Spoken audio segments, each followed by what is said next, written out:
Bonjour, ici PN Théorie pour la 5e émission sur le harcèlement fusionnel et le fonctionnement de la relation avec un pervers narcissique ou d'une relation perverse narcissique. Alors, je voulais vous parler pour cette dernière émission sur le thème de la dépendance affective. Vous en avez certainement entendu parler, on vous a certainement dit que vous étiez sans doute dépendant affectif. Alors ça c'est possible, moi plutôt que dire vous êtes dépendant affectif et de catégoriser comme ça les personnes ou vous enfermer dans une étiquette avec quelque chose qui vous collerait à la peau et dont vous pourriez plus, une certaine prison mentale, quoi, quelqu'un qui vous aurait défini comme tel. Moi, ce que je préfère dire, c'est vous souffrez de dépendance affective, certainement. C'est-à-dire que vous vous sentez peut-être en tant que victime, il est possible. Alors ça marche uniquement, à mon avis, pour le monde amoureux, parce qu'effectivement, on n'est pas forcément dépendant affectif quand on est victime d'un pervers narcissique ou de perversion narcissique, d'agression perverse narcissique au travail, par exemple. Ou parce que ça peut arriver à tout le monde, personne n'est à l'abri. Quand bien même on prendrait toutes les précautions et on connaîtrait bien le phénomène, on peut toujours être agressé de toute façon. Ça durera plus ou moins longtemps, en fonction de si on est habitué, si on sait se défendre, etc. Mais l'agression, elle apparaîtra au moins une fois. Voilà. Mais pour les personnes qui ont manqué d'amour d'eux-mêmes, qui n'ont pas cette sécurité affective, évidemment, ils sont plus exposables et exposés à être victimes d'agressions perverses narcissiques, c'est-à-dire que tout le monde peut rencontrer des pervers narcissiques, mais une personne saine et qui a confiance, enfin saine, je veux dire par là, qui ne manque pas d'amour d'elle-même, hein, je veux dire qui a tout ce qu'il faut, qui a assez de sécurité affective, qui n'a manqué de rien, en fait, étant enfant, et qui n'a pas subi de traumatisme majeur, qui la mettrait dans une certaine carence affective, ne va pas être autant attiré par une personne perverse narcissique et ne va pas l'attirer non plus, parce que c'est interactif. C'est pas vous qui forcément attirez tous les pervers de la Terre, parce que généralement, évidemment, les histoires se répètent, vous le savez. C'est pas non plus le pervers qui est attiré par ça, c'est par vous, c'est-à-dire que en fait, il flaire, il sent, vous savez qu'il est beaucoup dans les pulsions et dans le ressenti. Alors c'est pas la même sensibilité que vous, mais il sait flairer. C'est une sensibilité que je dirais plutôt primaire, un petit peu comme le flair, quelque chose d'animal. Et il sent évidemment quand il y a une faille narcissique chez la personne, parce que forcément, ça se voit. Ça se voit dans sa posture, ça se voit dans son attitude, dans la façon dont elle se positionne par rapport aux événements de sa vie, la façon dont elle réagit. Ça se voit aussi dans sa posture physique. Ça se voit, voilà. C'est pas, c'est pas imprimé sur son visage, mais presque. Parce que forcément, tout ce que l'on a à l'intérieur se voit aussi à l'extérieur. Donc la personne qui est structurée ou qui a fait le choix de vivre dans la perversion, dans le narcissisme, eh bien, elle trouve là quelqu'un, elle va vous tester pour savoir si vous pourriez lui convenir, pour qu'elle puisse déballer qu'elle puisse projeter sur vous tout le mal qu'elle a en elle et puis qu'elle ne supporte pas de voir en elle, et tout ce qui est agression, pulsion, etc., pour vous les attribuer, pour faire de vous un souffre-douleur, mais elle ne sait pas forcément, surtout quand, comme je vous l'ai dit, quand c'est une novice, quelqu'un qui est novice, donc dans les relations amoureuses, et qui ne sait pas comment il se positionne par rapport à l'autre.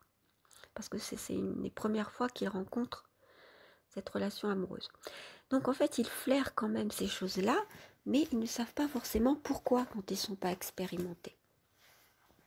Donc ils flairent qu'il y a une blessure narcissique, une faille, un manque, quelque chose qui ne s'est pas fait chez vous et une quête, une envie d'aller vers l'autre et d'aimer l'autre énormément. Ça peut se voir aussi par une certaine un investissement presque immédiat, c'est-à-dire que les personnes qui manquent d'estime d'elles-mêmes, d'amour d'eux-mêmes, vont faire confiance tout de suite. Et c'est pour ça qu'on dit qu'elles sont exposables ou qu'elles s'exposent. Sans s'en rendre compte, elles donnent confiance, elles donnent leur confiance trop vite et trop facilement. C'est-à-dire qu'elles manquent de prudence. Donc, si vous êtes dans ce cas-là, il faut apprendre, non pas à se méfier des autres. Alors, certaines personnes vous allez entendre de tout quand vous êtes un peu trop naïf et que justement vous êtes dans cette quête de l'autre parce que vous cherchez vous-même, vous ne vous aimez pas assez vous-même, donc vous allez aimer l'autre énormément et rechercher l'autre, rechercher ce partage, même peut-être la fusion.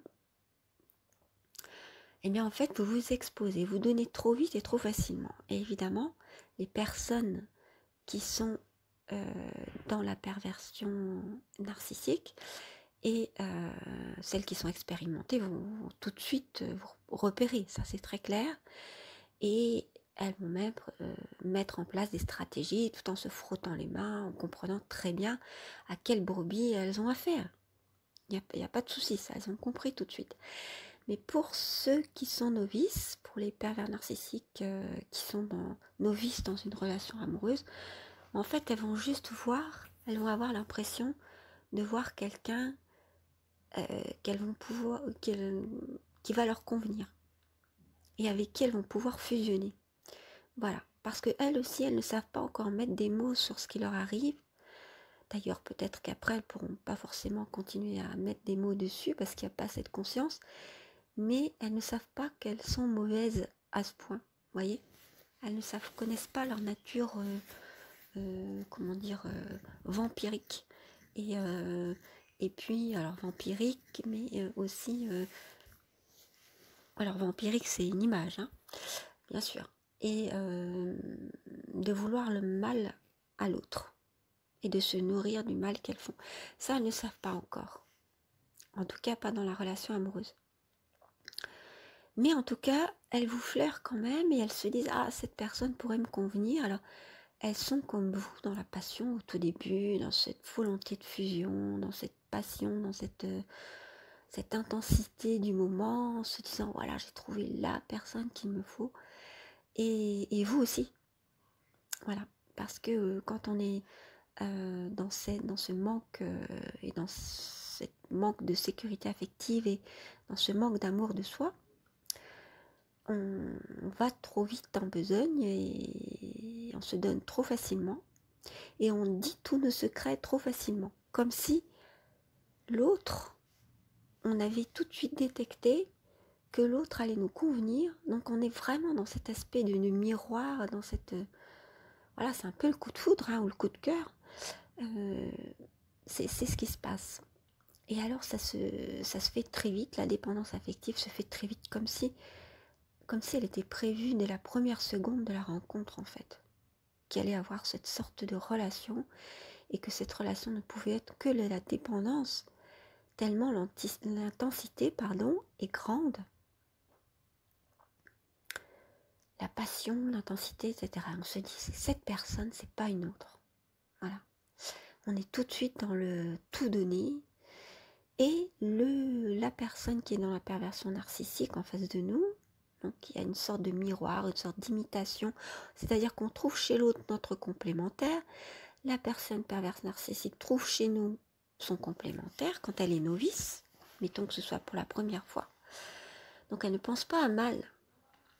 elle aussi, elle est dans cette passion, et c'est pour ça que lors d'une première relation amoureuse, elle va être extrêmement déçue, parce que elle va se dire, mince, j'avais trouvé mon double, j'avais trouvé la personne, à la fois mon double et mon complémentaire, la personne qu'il me fallait, et j'ai besoin de cette personne, je l'aime énormément, parce qu'évidemment, quand on ne sait pas, quand c'est une première relation amoureuse, on ne sait pas encore ce qu'est l'amour, et ni vous, ni l'autre, qui est novice, ne sait ce que c'est que l'amour. Alors il va appeler amour ce qu'il ressent confusément, ce trouble, voilà.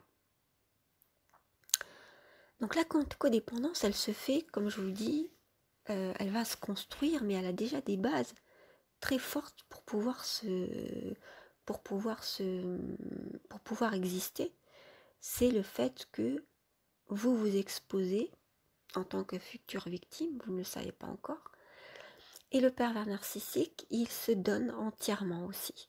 Il se donne complètement. Il a l'impression que ça y est, il a trouvé la personne. Donc lui aussi, il va pas se méfier du tout. Voilà. Surtout quand il est novice, il y a une sorte, comment on pourrait dire, les deux, c'est une très belle, quelque chose de très beau au départ en fait. En la rencontre entre un pervers narcissique qui ne sait pas qu'il l'est et qui est novice en relation amoureuse, donc il ne sait pas qu'il va faire du mal à l'autre et il n'en a pas forcément l'intention. Il ne sait pas en tout cas qu'il a l'intention. Et il y a cette innocence de ces deux personnes qui se retrouvent en fait. C'est quelque chose de très beau au départ. Et puis rapidement, comme je vous l'ai dit dans les autres émissions, la personne perverse narcissique va se mettre à vous envier, à envier ce qu'elle voit chez vous, qu'elle pensait avoir elle aussi, qui sont des belles choses, et il va y avoir comme dans cette relation de miroir, cette volonté de vous ressembler. Et d'ailleurs, vous le verrez, parce qu'elle dira peut-être les mêmes mots que vous, ou vous penserez aux mêmes choses, etc. Mais à un moment donné, elle va vous envier. Voilà. Et ou vous jalouser, ou se sentir en concurrence avec vous, se dire, mais c'est pas possible, cette personne, elle en fait trop. Et à ce moment-là, c'est là qu'elle va, parce qu'elle ne sait pas qu'elle est perverse narcissique, qu'elle va vous attribuer tout ce que elle ressent comme sentiment négatif, c'est-à-dire les sentiments de jalousie, de volonté de concurrence et d'envie, d'envier ce qu'a l'autre, ou ce qu'il est, ou ce qu'il fait. Toutes ces choses. Et donc, c'est là que ça va commencer à pêcher. Il y aura cette petite incompréhension. Et donc, il va y avoir aussi... Alors, tout ça, on va passer par-dessus. Parce que les deux vont passer par-dessus en se disant non, non, non. C'est tellement bien le reste du temps. Je vais laisser toutes ces choses négatives de côté. Donc, on voit que dès le départ, dès qu'il y a quelque chose de négatif, c'est laissé de côté. Et ça, c'est caractéristique de la relation. Où il y a un pervers narcissique, une personne qui est dans la perversion narcissique. Je préfère dire ça plutôt qu'un pervers narcissique. Je le dis, quand je dis un pervers narcissique, je le dis par facilité, mais c'est pas du tout le fond de ma pensée. Je dis plutôt une personne qui est dans la perversion narcissique, parce que pour moi, c'est un choix et on peut s'en sortir. C'est-à-dire que ce ne sont pas des personnes qu'on doit étiqueter pervers narcissiques. Comme ça, simplement, ils sont dans cette mentalité, dans cet esprit, par choix, pour moi. Après, il y a peut-être le côté pathologique, c'est ce que nous dit l'approche psychologique, mais moi, je le vois d'une autre manière. Je reviendrai dessus si ça vous intéresse. Donc, je disais, ce qui caractérise les choses et qui fait que la relation perdure malgré tout, c'est que la personne qui est saine et c'est-à-dire, quand je vais dire saine, c'est-à-dire qui n'est pas perverse. La personne qui n'est pas perverse, c'est-à-dire vous, peut-être, si vous êtes victime, ne veut pas voir ses mauvais côtés, ne veut pas voir le côté jaloux de l'autre ou le côté le fait qu'il essaie de l'agresser parfois, ou qu'il la dévalorise. Donc je dis là, je parle de la victime, hein, ça peut être homme et femme. Il ne veut pas voir qu'il est dévalorisé, donc déjà il ne veut pas le voir, donc il y a ce déni, parce qu'il se dit, oui mais c'est vrai que peut-être il a des mauvais côtés, mais tout le monde a des mauvais côtés. Donc il minimise les choses et il ne voit pas ça comme une agression. D'autant plus que la personne qui est dans la perversion narcissique va lui dire, oui bien sûr on a des disputes, mais c'est tout à fait normal. Dans toute relation amoureuse, il y a des disputes, etc. Donc en fait, le caractère agressif de la chose, c'est-à-dire le caractère pervers, donc qui inverse les choses, qui est éminemment toxique, pardon, va être complètement minimisé, voire même nié par vous et aussi par le pervers narcissique. S'il est novice, qui effectivement lui ne s'en rend pas compte, va commencer petit à petit, en étant en relation avec vous, il va commencer à comprendre qu'il fonctionne comme ça, mais il ne sait pas au début. Voilà. Quand à l'expérimenter, évidemment, il a tout compris dès le départ, hein. Donc il va faire en sorte de justement que vous ne vous en rendiez pas compte et que vous culpabilisiez en vous disant que c'est de votre faute. Alors ça, c'est la troisième chose. Voilà. La première, c'est vous êtes dans le déni. Vous vous dites ensuite, oui, mais c'est tout à fait normal. Ce sont des relations. C'est comme ça, quand on aime, il y a forcément de la souffrance. C'est parfaitement normal. Et c'est parfait. Et aussi, l'autre personne qui est perverse narcissique vous confirmera cela en vous disant oui, c'est tout à fait normal. La troisième chose, c'est la culpabilisation. Alors, elle vient autant de vous que du pervers narcissique. Parce qu'en fait, vous êtes dans une relation. Donc, dans une relation, c'est interactif. C'est-à-dire que ce que vous pensez, ce que vous dites, les sentiments que vous avez et qui vous êtes, est en relation directe avec la personne qui est en face de vous. Voilà, c'est vraiment la rencontre avec l'autre. Alors, dans une relation saine, ça fonctionne comme ça, et ça fonctionne aussi comme ça dans une relation malsaine. C'est-à-dire qu'il y a un fonctionnement en miroir, d'autant plus dans cette relation fascinante qui fascine les deux personnes au sein de cette relation entre un pervers narcissique et une personne qui ne l'est pas. Donc il y a une culpabilisation, donc c'est autant vous qui vous culpabilisez de, par exemple, je sais pas moi, de ne pas vous aimer vous-même, par exemple, de vous sentir insécure et d'avoir tout le temps besoin que l'autre vous rassure sur ses sentiments, sur qui vous êtes, sur la valeur que vous avez, sur le fait que vous êtes quelqu'un d'intéressant, de vouloir être reconnu, enfin ces choses-là. Toutes ces choses-là dont vous avez énormément besoin, que vous recherchez dans la relation amoureuse, parce que vous ne l'avez jamais eu dans votre relation à vos parents, par exemple, vous n'avez pas eu d'amour de vous-même, et vous ne savez pas, parce que vous êtes peut-être jeune en âge, mais aussi jeune au niveau maturité, et que vous n'avez pas appris à vous aimer vous-même, ou pas encore. Donc vous culpabilisez tout ça, et puis la personne qui est dans la perversion narcissique vous culpabilise aussi. Parce que la personne qui est dans la perversion narcissique, elle aime taper où ça fait mal. Elle connaît vos failles, puisqu'ils savent très bien, même si ce sont des personnes novices, ils savent scanner les personnes très très rapidement. C'est quelque chose qu'ils ont en eux. C'est pas la sensibilité, comme je vous l'ai dit, c'est du domaine de quelque chose d'animal. Voilà, quelque chose qui sent un peu comme un sixième sens, si vous voulez. Alors, on va pas dire sixième sens, parce que sinon, vous allez vous imaginer que ce sont des personnes qui sont, comment dire, qui sont dans l'extrasensoriel et tout ça, c'est pas ce que je veux dire. C'est plutôt du domaine animal, voilà, parce que c'est plutôt primaire en fait, hein, donc ça n'a rien à voir avec quelque chose d'élevé. Mais ils ressentent ça, toutes ces choses-là. Et je ne vais pas appeler ça de la sensibilité parce que vous êtes aussi dans la sensibilité, mais dans une sensibilité qui est orientée vers le partage. C'est-à-dire que la finalité de cette sensibilité, quand vous êtes sensible à ce que ressent l'autre par empathie. Généralement, les personnes qui sont victimes et qui ne sont pas perverses, donc qui sont victimes, sont dans une grande empathie. Donc c'est une sensibilité qui est orientée vers la sensibilité de l'autre. Qu'est-ce que ressent l'autre à ce moment-là? Qu'est-ce qu'il pense? Qu'est-ce qu'il veut? Comment je pourrais faire pour lui faire plaisir? Qu'est-ce qu'il pense de moi? Comment il me juge? Voilà. En fait, vous êtes plutôt dans cette quête-là. Donc c'est une sensibilité qui est orientée vers l'autre.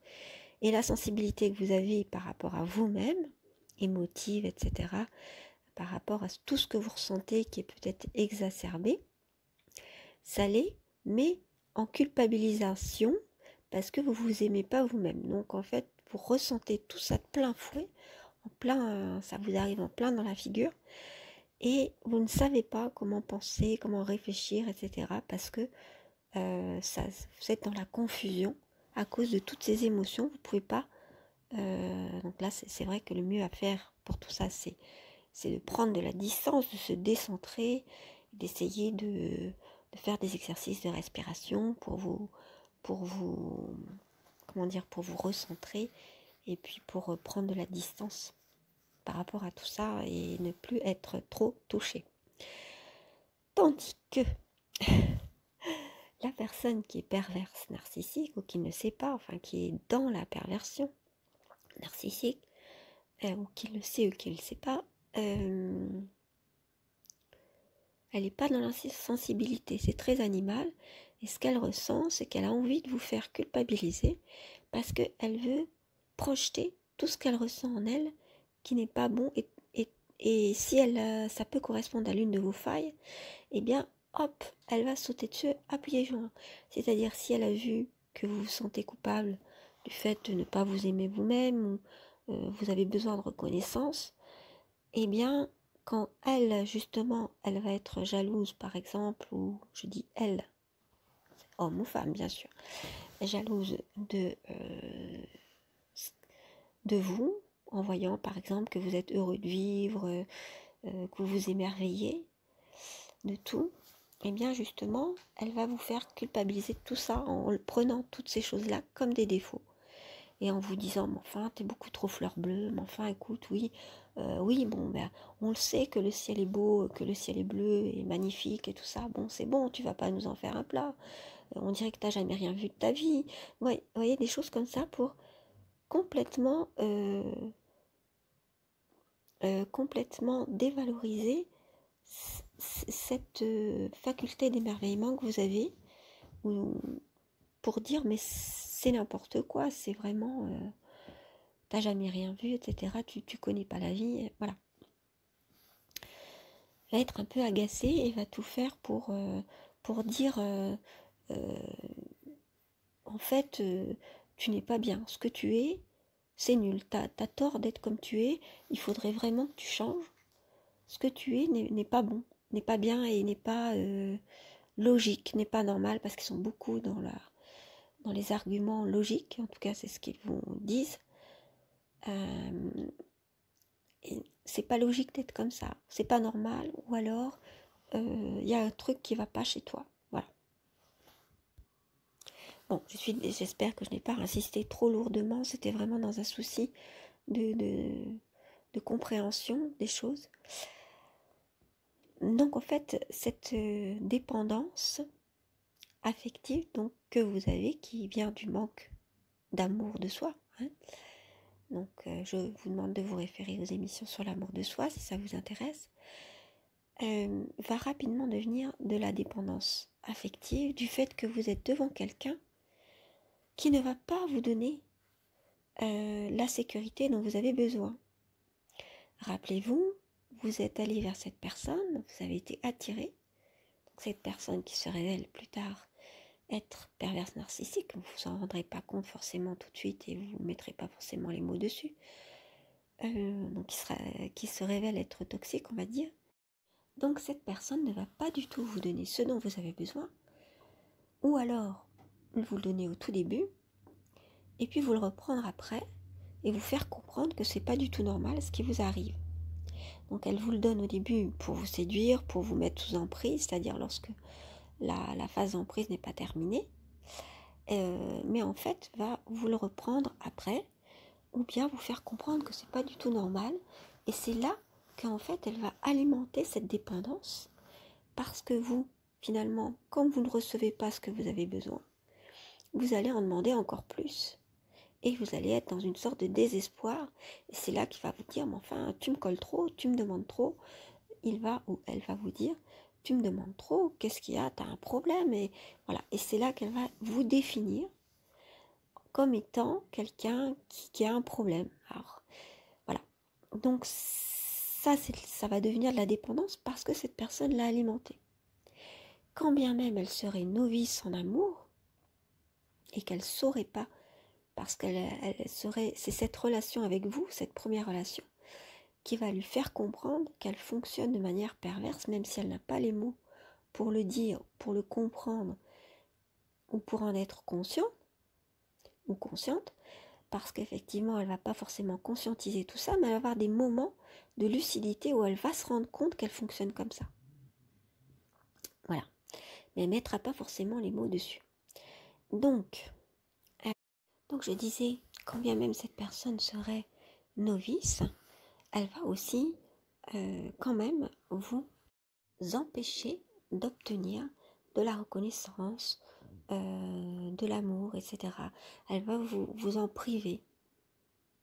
Ou alors le donner à certains moments, mais pas complètement, ou de manière ambiguë, ou souffler le chaud et le froid, c'est-à-dire donner un petit peu d'amour, quelques miettes, vous faire courir après, et puis après ne plus vous le donner, avoir un comportement froid sans expliquer pourquoi. Vous voyez, donc en fait, on ne peut pas se sentir en sécurité dans une relation comme ça, ce qui fait que ça va alimenter, ça va l'aggraver votre dépendance affective. Alors que si vous étiez avec quelqu'un de sain, il va y avoir cette révélation parce que c'est grâce à une relation que on sait qui on est. Donc c'est grâce à la relation avec l'autre que vous allez comprendre quelles sont vos failles. Mais justement, la relation avec l'autre, ça peut être justement un moyen de vous en guérir. Et lorsque vous êtes avec quelqu'un qui ne sera pas pervers, il aura envie de vous aider à guérir. Il ne sera pas votre sauveur, mais il va quand même vous donner quelques clés sans s'en rendre compte, parce que dans l'amour, c'est comme ça. Quand on aime vraiment quelqu'un, quand l'autre nous aime, quand on est dans cet amour donc inconditionnel, éternel, et parce que c'est toujours éternel. Je fais une petite parenthèse, pourquoi l'amour c'est éternel? Parce que quand on aime une fois, on aime pour toujours. Alors comment dire, on n'aimera pas pour toujours, c'est-à-dire on ne va pas rester forcément avec la personne, mais dans son cœur, dans son âme, c'est pour toujours, parce que dès qu'il y a eu ce sentiment d'amour, vous l'aimerez, c'est comme si c'était de toute éternité. Voilà. Alors, ça ne veut pas dire, après la personne peut vous en faire voir, etc. Et vous pouvez vous dire, dans l'amour terrestre ou les relations, j'arrête, je divorce, je me sépare ou je ne sais pas quoi.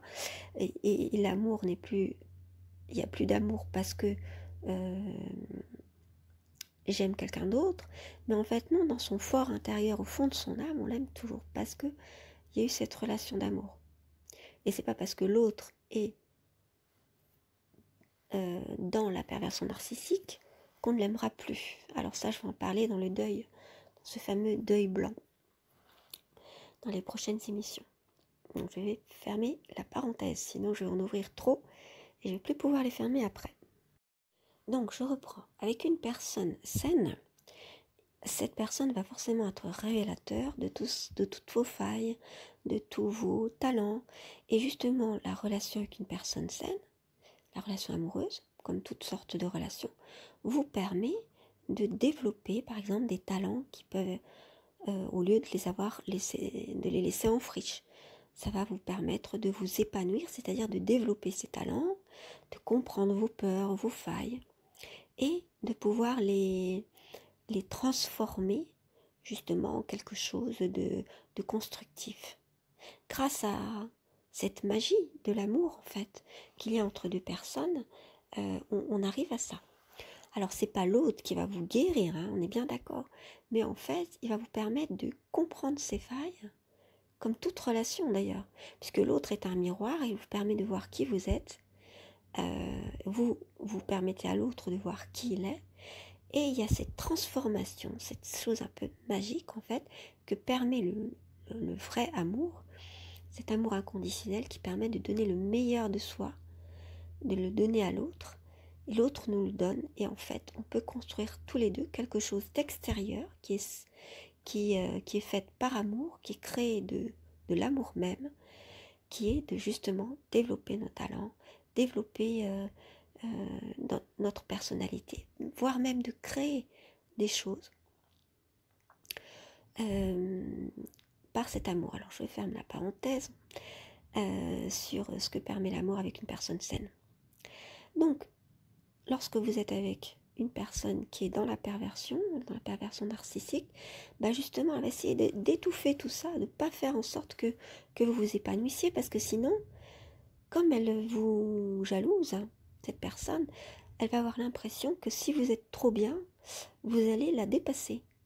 Voilà, il y a cette histoire quand même derrière. Et puis elle n'a pas envie que vous soyez trop bien, elle a envie que vous soyez dans la dépendance. Donc quelqu'un qu'on veut rendre dépendant, bah, on lui donne pas tout. On lui en donne un petit peu, on donne des miettes et on fait en sorte qu'il court après toujours, qu'il soit toujours à nous courir après. Donc en fait, voilà ce qui se passe. En fait, elle aggrave la dépendance affective du fait qu'elle ne nous donne pas tout, qu'elle nous frustre en fait, et qu'elle nous rend malheureux en fait, ou malheureuse. Hein. Alors donc, la dépendance affective est aggravée, et puis il se crée une sorte de codépendance. C'est-à-dire que vous êtes dépendant ou dépendante affective, mais la personne qui est dans la perversion narcissique l'est aussi. Mais elle n'est pas dans une dépendance affective, elle est dans une dépendance tout court. C'est-à-dire qu'elle est dépendante d'être avec vous, dépendante de l'habitude que vous avez créée avec elle, de chaque minute, de l'intensité de la relation avec ces grands hauts, c'est haut, très haut, et c'est bas, très bas. Dans un cycle dont je vous ai parlé, le cycle de la violence, elle est dépendante de cette habitude de relation, parce qu'elle sait comment vous fonctionnez. Donc elle sait que par exemple vous allez elle connaît vos réactions comme vous connaissez les siennes. Donc elle est dépendante de ce fonctionnement là que vous avez tous les deux. Elle est dépendante sexuellement aussi, et elle va faire en sorte de vous rendre dépendant ou dépendante sexuellement. Alors des habitudes pareilles de ce que vous vivez sexuellement avec elle, et puis il y a une sorte, comme cette personne est dans la perversion, elle est dans la perversion dans tous les aspects de sa vie. En tout cas, si elle ne sait pas qu'elle est, elle va voir à travers cette relation avec vous qu'elle va essayer de pervertir. C'est dans la suite logique, hein, lorsqu'on est dans la perversion, tous les aspects de sa vie. Donc être dans la perversion pour la nourriture, pour la sexualité, pour l'image de soi, l'habillement, le maquillage, pour les femmes par exemple, la présentation de soi, pour la façon de se comporter, pour l'intellectualisation, les façons de penser les choses, pour la manière d'acheter. Non, tout va être perverti. Et quand vous êtes en relation avec elle, en relation intime, eh bien, elle va vous pervertir, c'est-à-dire vous faire penser comme elle d'une manière complètement pervertie. Et la manière pervertie de voir et de voir les choses et de penser les choses, c'est qu'en fait, prendre les moyens pour des fins. Voilà, c'est-à-dire, par exemple, manger, c'est un moyen de rester en vie, puisque la finalité, c'est rester en vie, c'est vivre, s'épanouir, s'élever. C'est ça la finalité. Et bien, dans la perversion, lorsqu'on pervertit les choses, c'est de nous faire croire que la finalité, c'est de manger. Ou la finalité, c'est d'avoir du plaisir. Par la nourriture, par la sexualité, par le sport, par la distraction en faisant que de s'amuser tout le temps, voilà, par toutes ces choses, d'accord? C'est-à-dire, tout ce qui est un moyen dans la vie va devenir une fin et va vous faire croire intellectuellement, donc vous faire penser comme ça, qu'en fait, ce sont ces moyens qui sont des fins en soi, qu'il n'y a pas à aller voir plus loin. C'est-à-dire que l'important, c'est de manger, d'avoir du plaisir en mangeant. Et c'est ça la vie. Voilà. Donc, en gros, c'est ça. Alors, je vous ai pris l'exemple de la nourriture, mais c'est l'exemple pour tout un tas de choses, où vous faire croire que la vie, c'est de s'amuser, voilà, il n'y a que ça dans la vie. Et donc, au niveau de la sexualité, ça va être pareil. C'est-à-dire une sexualité qui pouvait avoir été saine au départ, c'est-à-dire orientée vers la rencontre avec l'autre, la rencontre dans tous les aspects de notre être, ce que permet la sexualité justement, puisque c'est tous les aspects, même l'aspect spirituel de notre être qui est une communion avec l'autre. Et bien là, ça devient complètement quelque chose d'une quête du plaisir effréné, d'un plaisir frénétique, voilà, et pulsionnel, voilà. Rester dans la pulsion. Alors, la sexualité, c'est aussi des pulsions, mais c'est un moyen d'entrer en contact l'un avec l'autre, en fait, dans une relation sexuelle. Et non, dans la perversion de cette relation, ça va être justement de faire croire qu'il n'y a que le plaisir et que c'est ça le sexe, la relation sexuelle. C'est que du plaisir, la recherche d'un plaisir. Voilà, uniquement.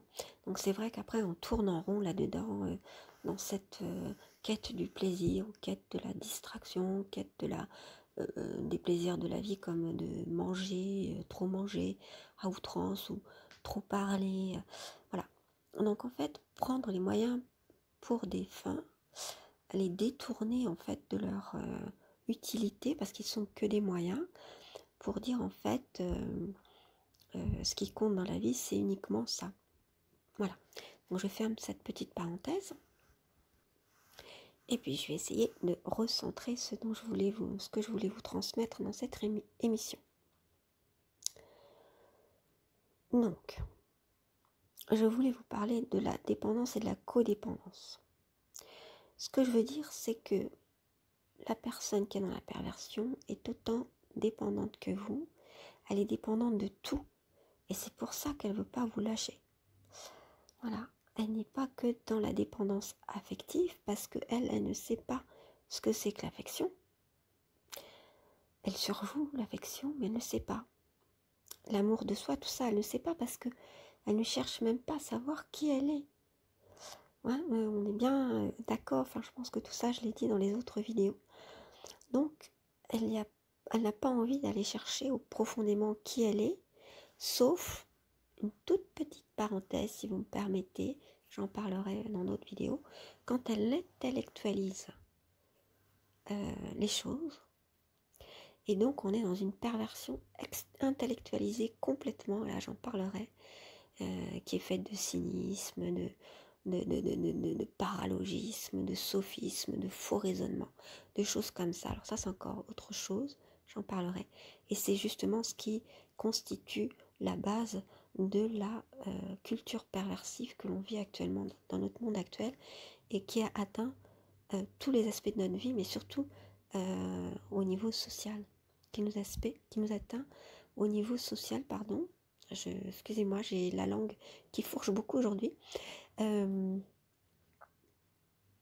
Et dont j'ai parlé dans les premières vidéos que j'ai faites, et dont je reparlerai pour mieux expliquer ce que je veux dire par là. Je ferme la parenthèse. Donc il s'agit vraiment d'une codépendance, c'est-à-dire que vous êtes dépendants tous les deux. La personne qui est dans la perversion narcissique et vous, victime donc, qui êtes simplement dans une quête de confiance en vous-même, et que voilà, c'est pour ça qu'en fait tous les deux, on pourrait dire que tous les deux, vous êtes malades. Parce que si on dit que la perversion narcissique est une pathologie, est une maladie, on voit aussi que le manque de confiance en soi peut être extrême. Alors il peut être, surtout quand on est dans la relation avec un pervers narcissique, il devient extrême. Et donc vous devenez malades tous les deux en fait. Enfin, ce que je veux dire, c'est que on peut dire que l'un et l'autre sont malades. C'est le fait d'être dans cette relation qui révèle, qui fait que un pervers narcissique se révèle. Si une personne voyait tout ça de l'extérieur, il dirait, bah oui, on voit bien qu'il y a un pervers narcissique, une personne qui est dans la perversion narcissique, et une autre personne qui est dans une quête effrénée de confiance en soi, de connaissance de soi, dans une faille narcissique, c'est-à-dire qu'elle manque de narcissisme et elle manque d'amour d'elle-même, et on voit bien que du coup la relation devient dissymétrique, c'est-à-dire que y en a un qui pèse plus lourd que l'autre, et il y a une agression qui se fait, c'est-à-dire que la perversion narcissique est plus forte, va dominer la relation, et on va être dans une relation agresseur-agressé, dominant-dominé, et tous les deux deviennent malades. Enfin, la maladie, si on peut dire, si on voit les choses en termes de maladie, en tout cas moi je ne vois pas les choses en termes de maladie, je vais dire là, c'est le psychologue qui voit les choses comme ça, mais là, les failles se révèlent alors dans cette codépendance. Voilà ce que je voulais dire. Alors c'est ce qui fait que dans ce type de relation avec une personne qui est dans la perversion narcissique, on a toujours l'impression que la relation est vraiment unique, qu'elle est spéciale, parce que justement il y a cette codépendance, et parce qu'au départ il y avait ce sentiment de trouver chez l'autre son double, ou alors son, comment dire, ou son complémentaire. Alors, sauf peut-être dans l'araignée dans sa toile, où c'était vraiment, où c'est quelque chose de différent. Je pense que je ferai des vidéos pour expliquer, parce que on est dans une autre, c'est un peu différent, hein, parce que ce sont des personnes qui sont dans la perversion narcissique, mais plutôt dans la contrainte, la dissimulation, le complot, vous voyez, ce genre de choses, la stratégie, des choses comme ça.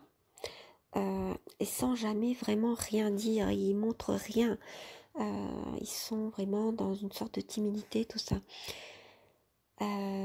Donc c'est un peu spécial, c'est un peu différent. J'ai l'impression là que là, quand je vous parle de cette relation, c'est uniquement avec une personne qui serait dans la perversion narcissique, mais le profil plutôt charismatique, vous voyez. Voilà, on va parler plutôt de ce profil charismatique.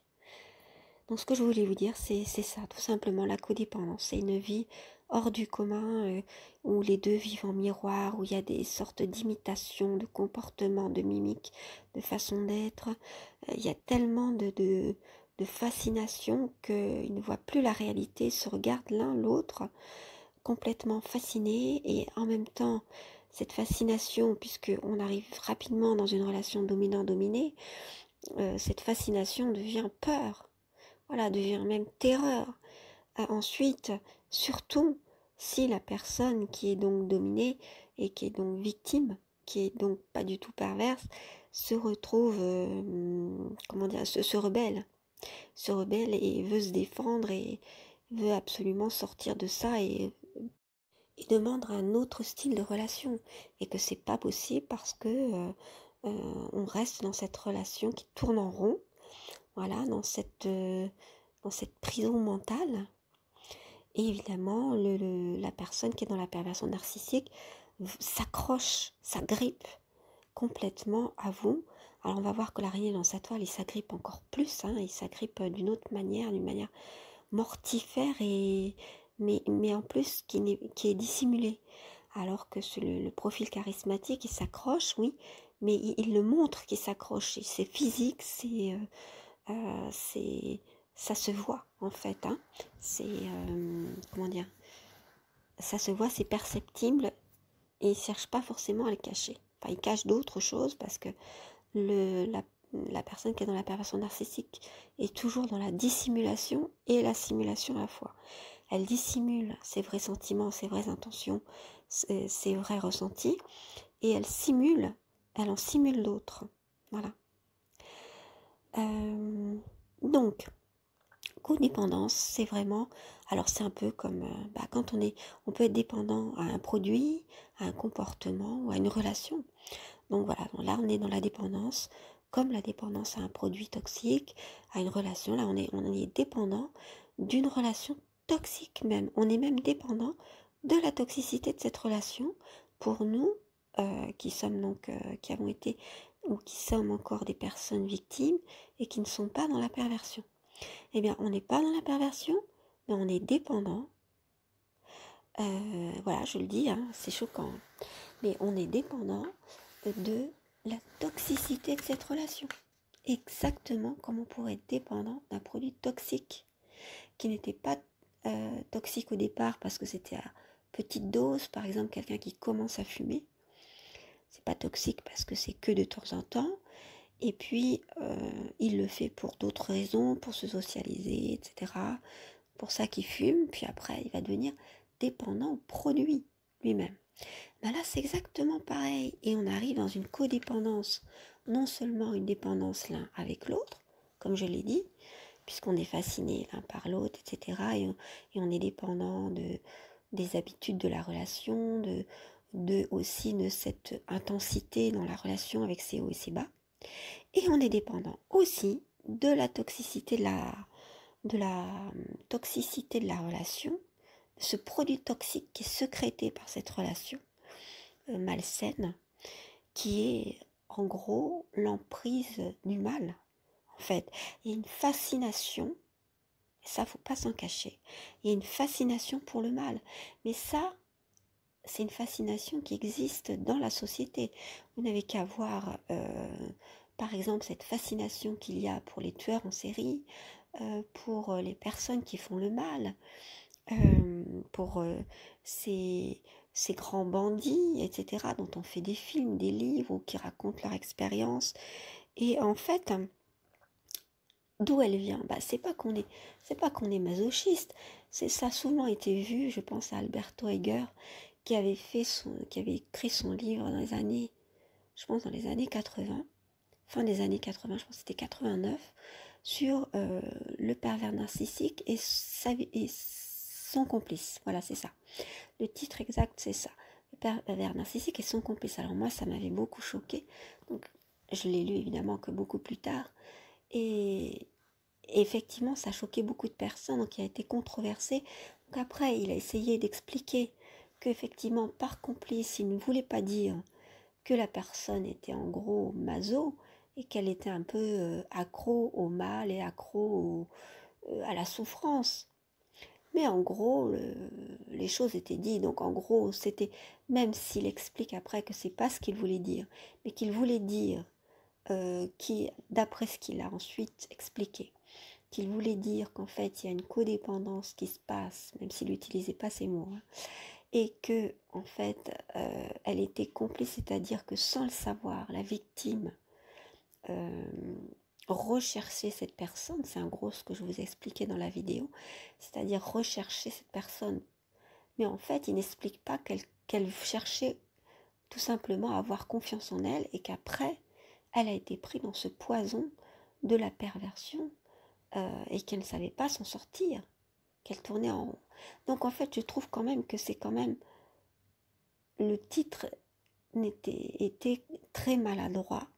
Et aussi dans la façon d'expliquer. Maintenant, on était fin des années 80, donc bon, on peut dire que maintenant s'il réécrivait le livre, donc il a fait d'autres livres depuis, c'est un peu différent. Mais c'est vrai que ça prêtait à confusion, et c'est ce qui a fait que beaucoup de personnes ont pensé que les pervers narcissiques attiraient à eux des personnes qui étaient masochistes, comme dans les relations sado-maso, c'est-à-dire les relations parce qu'il y a des sadomaso moraux, hein, pas seulement sexuels.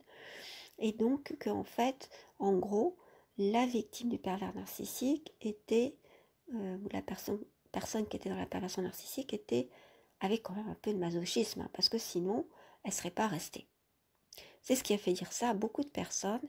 Et il y a une mauvaise compréhension de ce phénomène qui évidemment est exploité par les pervers narcissiques eux-mêmes quand ils sont démasqués, ou alors par les personnes qui sont dans cet esprit où ils intellectualisent beaucoup la perversion et qui font dire en gros les victimes, c'est parce qu'elles les veulent bien et qu'elles ont quelque chose en elles qui aiment justement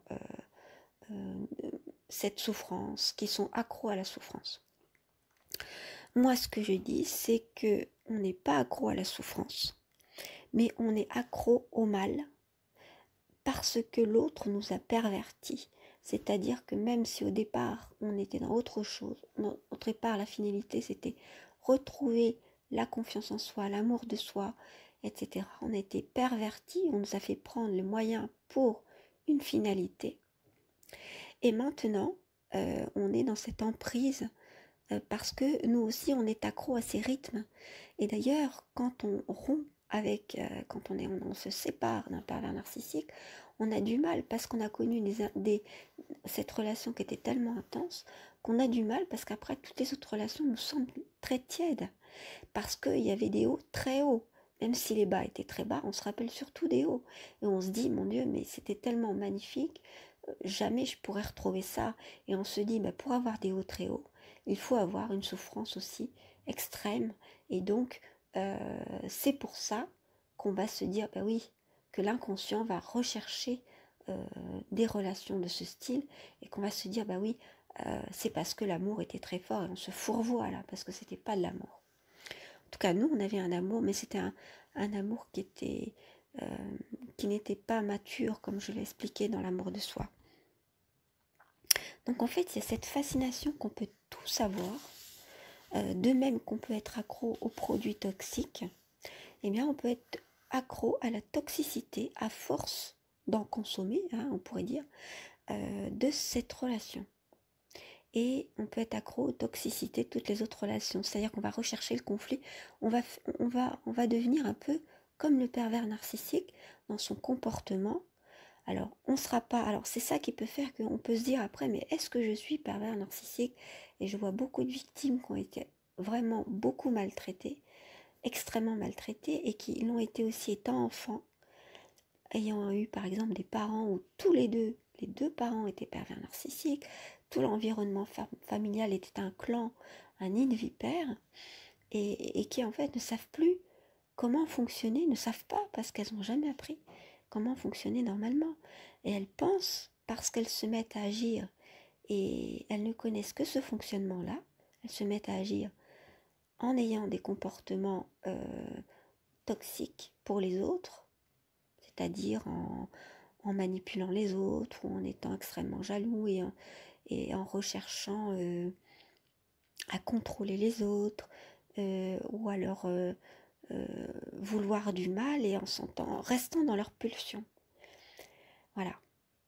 Mais au fond d'elle, ce qui peut nous faire dire, et ce qui peut vous faire dire si c'est votre cas, ce qui peut vous faire dire que vous n'êtes pas pervers narcissique, c'est parce qu'au fond de vous-même, ce que vous voulez, c'est-à-dire vous préférez l'empathie, vous préférez la compassion, vous avez une forte compassion pour les autres qui reste quand même toujours là. Et puis vous avez un fort besoin de vous connaître vous-même et de vous remettre en question, voilà, parce que ça c'est le plus grand indice, le plus grand signe que vous pouvez trouver pour savoir si vous êtes pervers narcissique ou pas, c'est qu'un pervers narcissique, il ne veut pas se remettre en question, ou il vous fait croire, mais il n'y va pas profondément. Il y aura toujours des freins où il dira non, mais là, non, je reste dans le déni. Donc en fait, voilà, vous savez que vous n'êtes pas pervers narcissique. Donc il y a quand même vous savez que vous n'êtes pas pervers narcissique grâce à ces indices-là. Une forte empathie, compassion au fond de vous-même, quand vous allez chercher en vous-même, un fort désir de connaissance de soi.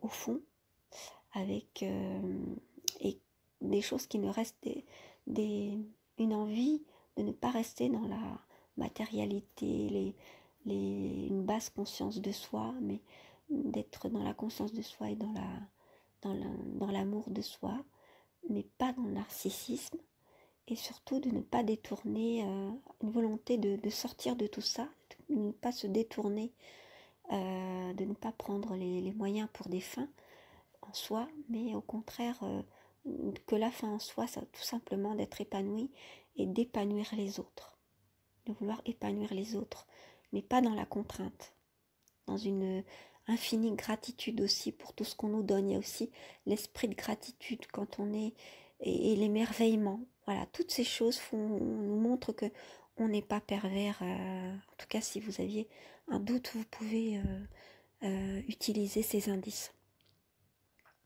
Donc en fait, cette emprise du mal, cette fascination pour le mal, on l'a tous. On peut tous avoir cette fascination. Ce qu'il y a, c'est qu'à un moment donné, quand on est seul avec soi, on peut se rendre compte que c'est juste une fascination, que c'est juste une drogue, et qu'on peut s'en sortir, qu'on a été drogué en fait, qu'on a été perverti, qu'on peut s'en sortir et que finalement, on préfère tout ce qui se rapporte à la bienveillance, au bien, et qu'on n'est pas du tout dans le mal, qu'on a été entraîné parce qu'on nous a entraîné et perverti, on nous a aimé, on nous a appris à vouloir le mal et à l'aimer, à être dans cette dépendance, mais c'est pas du tout ce qu'on aime en réalité. Voilà. Et il y a des pervers narcissiques dans les relations amoureuses qui adorent, qui se délectent de pouvoir pervertir l'autre, de lui faire être dans une frénésie de plaisir, voilà, et de vivre comme ça, comme une dépendance à des produits toxiques ou à des comportements. Donc une dépendance au sexe par exemple, parce qu'il y a des dépendants sexuels, une dépendance aux produits toxiques, quoi, ou à la drogue carrément, ou au sucre, ou à tout ce que vous voulez. Il y a des tas de dépendances. Et puis une dépendance à ces comportements toxiques jusqu'à les refaire nous-mêmes. Vous voyez? Alors là, pervers narcissique, la personne qui est dans la perversion jubile parce qu'elle voit qu'elle a perverti quelqu'un. Et en fait, comme elle n'arrive pas forcément à sortir de ses comportements parce qu'elle ne le veut pas, elle fait le choix, quand elle est expérimentée, de continuer de l'être. Donc tout ce qu'elle peut faire, c'est quoi? C'est son amusement, c'est quoi? C'est de pervertir l'autre, hein, tout simplement. Voilà, alors c'est pas très positif, on va me dire que c'est pas très positif, là la fin sur la dépendance affective, mais la dépendance c'est ça. Hein, comme la dépendance à un produit, c'est qu'on en arrive à aimer ce moyen, qui était un moyen de vivre ou de se donner du plaisir, mais le plaisir aussi est un moyen d'être heureux, un moyen d'aimer la vie, etc. Mais il n'y a pas que celui-là, il y a des tas d'autres moyens de se recentrer, qui n'est pas un plaisir pourtant, forcément, mais qui est une satisfaction quand même. Voyez? Donc là, ce sont des plaisirs qui sont en rapport avec les pulsions. Et comme il y a cette pulsion de mort, hein, d'après les théories psychanalytiques, théories psychologiques ensuite, il y a la pulsion de vie, la pulsion de mort, et donc cette emprise, cette fascination pour le mal, ça a à voir avec la pulsion de mort. Et ça, on l'a tous en nous, hein, c'est ce que nous disent les psychanalystes.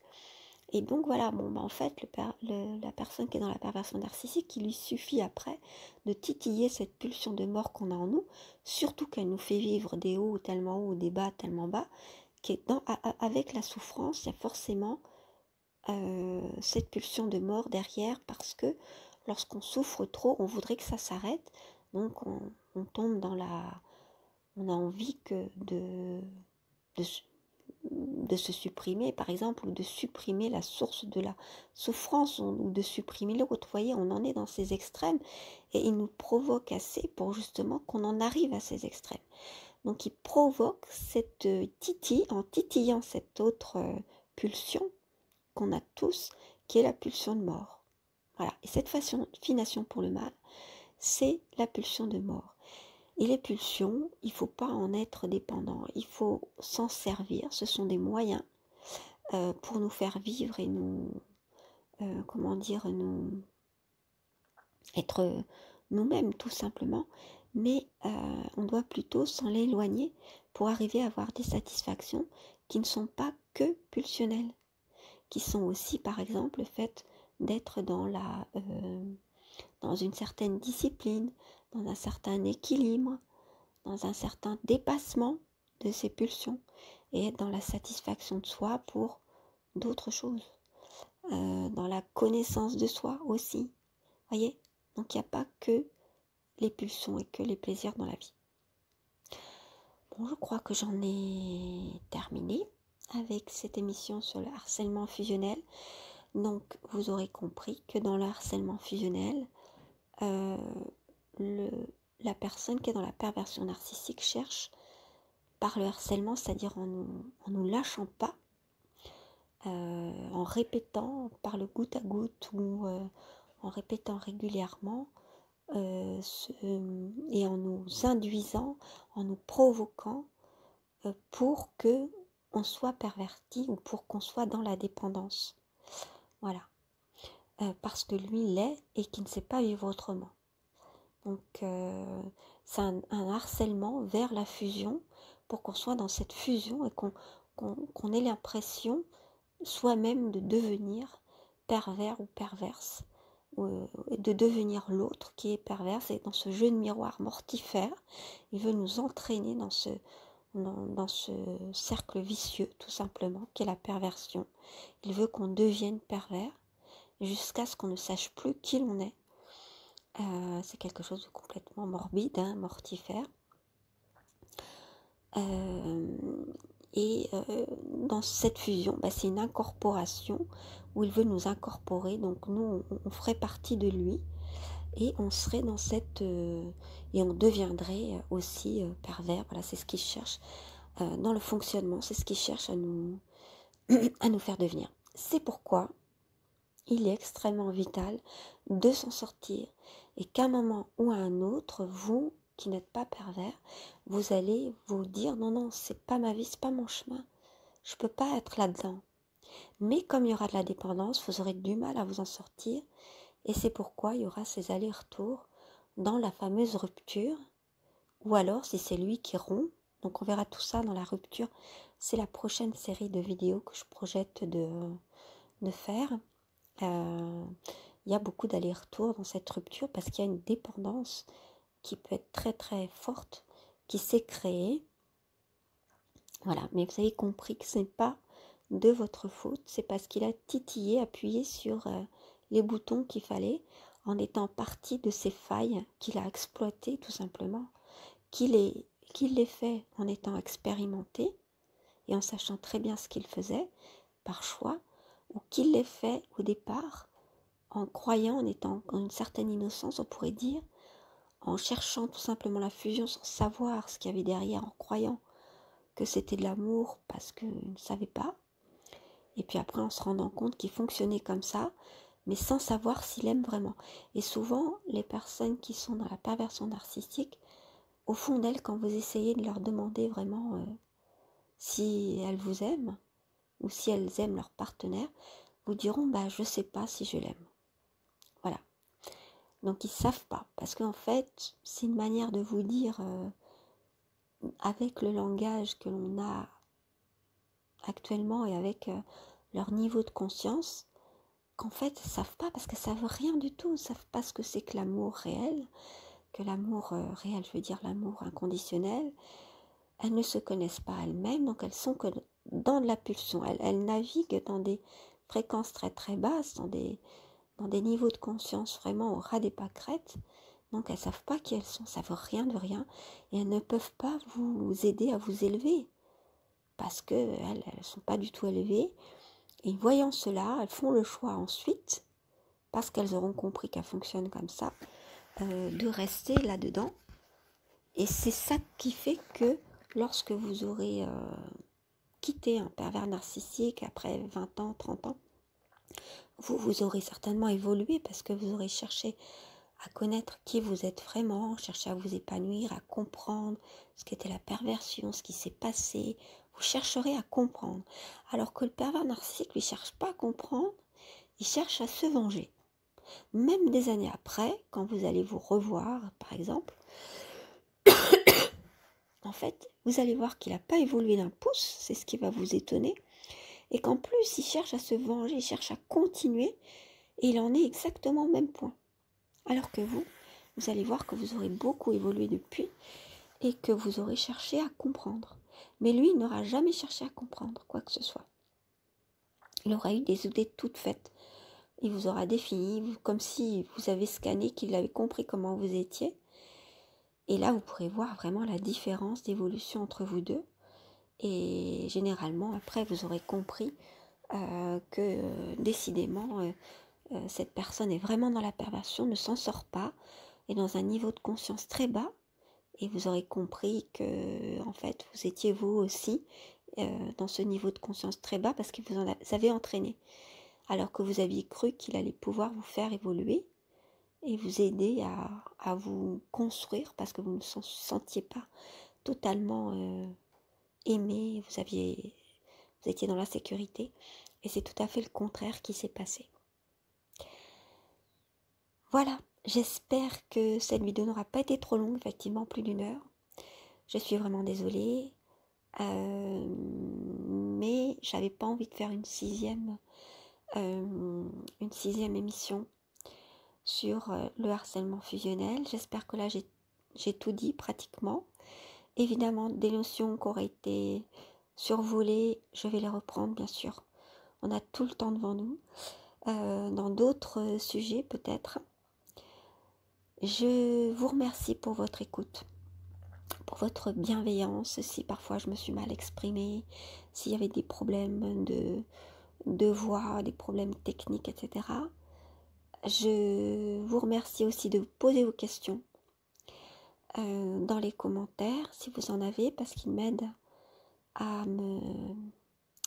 naviguer, en fait, à savoir ce qu'il faut que je dise, ce que vous avez besoin qui soit éclairci. Et écoutez, je vais vous dire, prenez soin de vous. Et puis je vous dis à bientôt pour une prochaine.